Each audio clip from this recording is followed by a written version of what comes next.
अस्सलामुअलैकुम वरहमतुल्लाहि वबरकातुहू। मेरे प्यारे नाज़रीन, आज की ये वीडियो तमाम मुसलमानों के लिए, ख़ासकर हिंदुस्तान के मुसलमानों के लिए, आपके लिए बहुत ही ज़्यादा इम्पोर्टेंट और ज़रूरी है। इसे एंड तक ज़रूर देखें और शेयर लाजमी कर दें। देखिए, हमारे समाज में, मुस्लिम समाज में होता क्या है कि काजी साहब निकाह पढ़ाते हैं और निकाह का जो रजिस्ट्रेशन है वो अपने रजिस्टर में दर्ज करते हैं। उसकी एक रसीद वो ख़ुद रखते हैं, एक लड़की को देते हैं, एक लड़के वाले को दे देते हैं। लेकिन असम में अब ऐसा नहीं हो पाएगा। 90 साल पुराने इस कानून को रद्द कर दिया गया है। यानी असम में अब काजी साहब निकाह का रजिस्ट्रेशन नहीं कर पाएंगे। ये ख़बर मैं आपको पढ़कर सुना देता हूँ।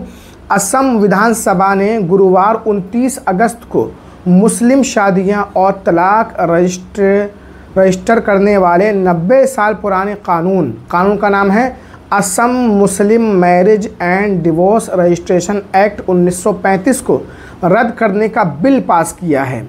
इस बिल का नाम Assam compulsory registration of Muslim marriage and divorce bill 2024 है। यानी अब अगर किसी मुसलमान को असम में शादी करना है तो उसे सरकारी दफ्तर में जाकर उसका रजिस्ट्रेशन कराना पड़ेगा। और अगर कोई मुसलमान अपनी बीवी को तलाक देता है तो भी उसका रजिस्ट्रेशन उसको सरकारी ऑफिस में जाकर कराना पड़ेगा। इसका नतीजा ये होगा कि अगर कोई मुसलमान शादी करने के बाद रजिस्ट्रेशन नहीं कराता है, तलाक देने के बाद रजिस्ट्रेशन नहीं कराता है, तो फिर उस पर कार्रवाई की जाएगी। और हिमंत है ना, विश्व शर्मा जो वहाँ के सीएम, उन्होंने कहा कि ये कानून हम इसलिए लाए हैं ताकि बाल विवाह पर रोक लगे। 18 साल से कम उम्र के लड़के लड़कियां जो शादी कर लेते हैं उस पर रोक लगे, क्योंकि हमारे पास सबका डाटा रहेगा कौन किस उम्र में शादी कर रहा है। और वो दूसरा कानून ये लाने वाले हैं कि एक से ज़ायद शादी करना, क्योंकि जब उनके पास डाटा रहेगा कि इस मुसलमान की शादी हो चुकी है, फिर ये दूसरा रजिस्ट्रेशन कराने के लिए आ रहा है, तो उस पर रोक लगेगी।